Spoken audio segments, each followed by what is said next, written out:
رمضان رمضان كريم رمضان. بسم الله الرحمن الرحيم. الحمد لله رب العالمين، وصلى الله على سيدنا محمد طه الأمين وعلى آله وأصحابه الطيبين الطاهرين. اللهم إنا نعوذ بك من حال أهل النار. اللهم علمنا ما جهلنا وذكرنا ما نسينا واجعلنا يا أرحم الراحمين مخلصين في القول والعمل والنية آمين. La louange est à Allah et que l'honneur, l'élévation en degré et la préservation de sa communauté, de ce qu'il craint pour elle, soit accordée à notre messager Muhammad sallallahu alayhi wa sallam. Après avoir vu une première partie des obligations du jeûne de Ramadan, nous allons, Inch'Allah, poursuivre sur cette question. Parmi les obligations du jeûne de Ramadan est le fait de pouvoir déterminer avec certitude le début de l'aube et le début du coucher. Étant donné que le temps du jeûne s'étend de l'aube jusqu'au coucher, il est donc un devoir de connaître les deux limites du jour. Et ce devoir va incomber à chaque personne chargée de l'accomplissement du jeûne du mois de Ramadan. En effet, ceux qui appellent à la prière de nos jours sont pour la plupart des ignorants des temps des prières selon la loi. Ils ignorent comment définir et comment reconnaître les temps des prières selon la loi d'Allah Ta'ala. Par conséquent, on ne se base pas sur les appels à la prière enregistrés qu'ils diffusent aux environs du temps de l'aube et du coucher. Alors, puisqu'il est un devoir de connaître les limites, comment l'on reconnaît l'aube? L'aube est une lueur blanche, transversale et horizontale, qui apparaît à l'horizon est, c'est-à-dire qui apparaît du côté du lever du soleil. À son début, au début de l'aube, il y a une légère rougeur qui se mélange à cette blancheur. Ensuite, et après environ une demi-heure, cette rougeur devient plus prononcée. C'est donc cette lueur blanche qui est l'aube. Il est un devoir dans ce cas-là, par conséquent, d'émettre l'intention de jeûner un jour du mois de Ramadan avant l'apparition de l'aube, donc avant l'apparition de cette lueur blanche. Quant au coucher du soleil, comment le reconnaît-on puisqu'il s'agit de la deuxième limite?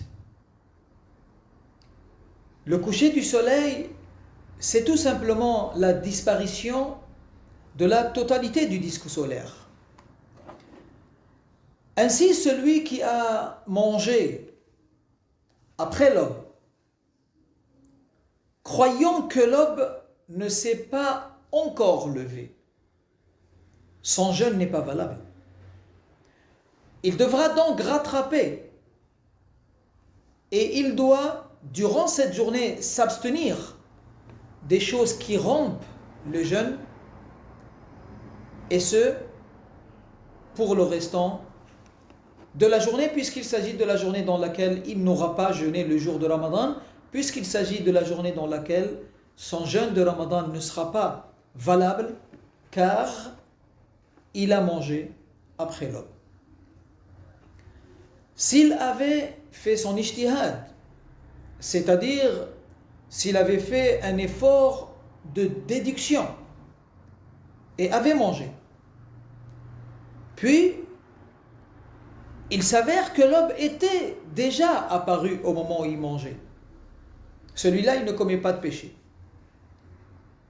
Et le ijtihad, c'est le cas par exemple de celui qui se base sur le cri du coq qu'on a expérimenté. De même, s'il a mangé juste avant la disparition de tout le disque solaire, lors du coucher, en croyant que le soleil s'est déjà couché, puis il s'est avéré qu'il n'en était pas ainsi. Son jeûne non plus n'est pas valable. Et il devra lui aussi rattraper ce jour.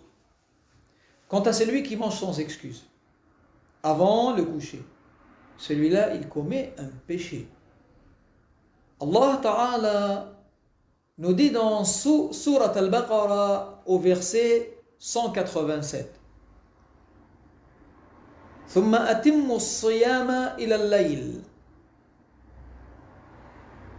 Cette parole d'Allah Ta'ala signifie et poursuivez le jeûne jusqu'à la nuit, c'est-à-dire jusqu'au coucher du soleil, puisque le coucher du soleil étant le signe du commencement de la nuit.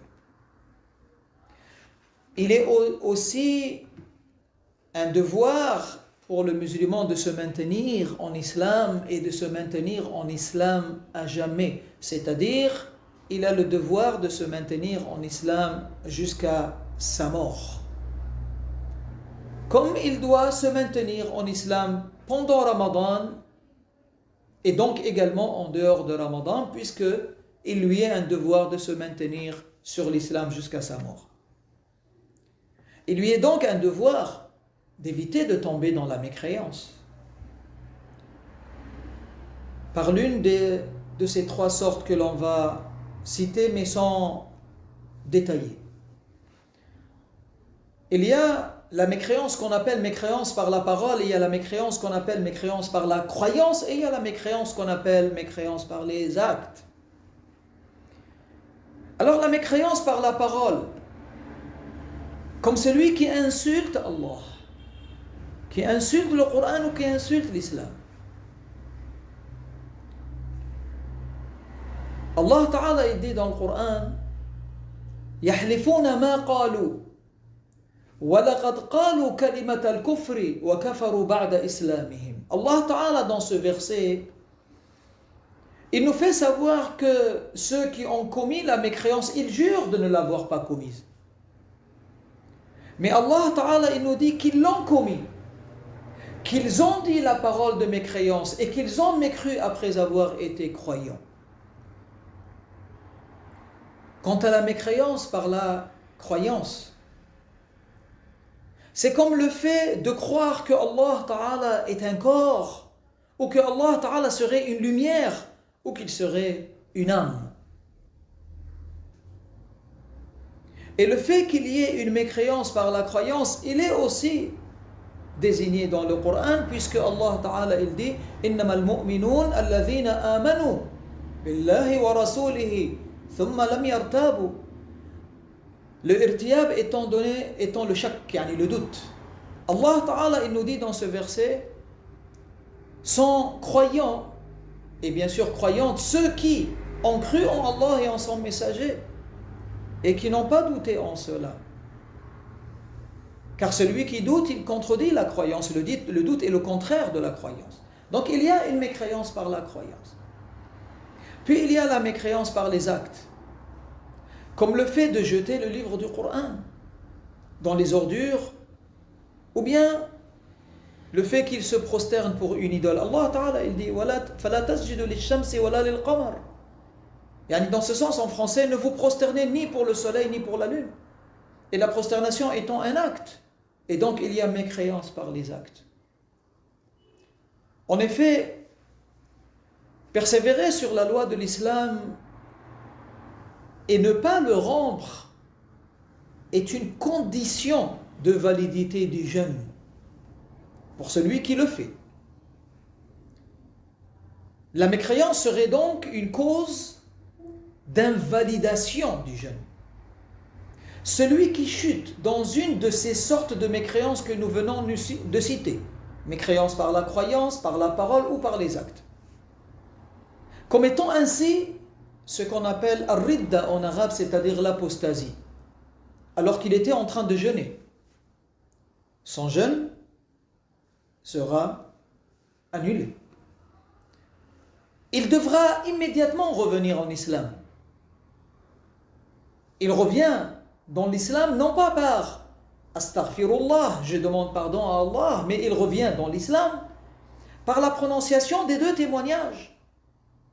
Car il a quitté l'islam, il faut qu'il revienne dans l'islam. Et l'entrée dans l'islam se fait par les 2 témoignages, par la prononciation des 2 témoignages.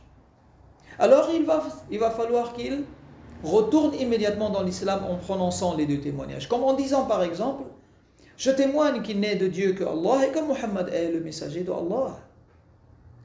Il devra d'autre part, ce jour dans lequel il a commis l'apostasie et par laquelle donc il a commis la mécréance et par laquelle donc il a annulé son jeûne, ce jour-là, le restant de la journée, il devra s'abstenir des choses qui rompent le jeûne. Puis, il devra rattraper ce jour immédiatement après Ramadan et donc après le jour de la fête de Al-Eid. Walhamdulillahi wa sallallahu ala nabiyyina Muhammad wa ala alihi wa sahbihi wa sallama. La suite, Inch'Allah, pour la prochaine fois.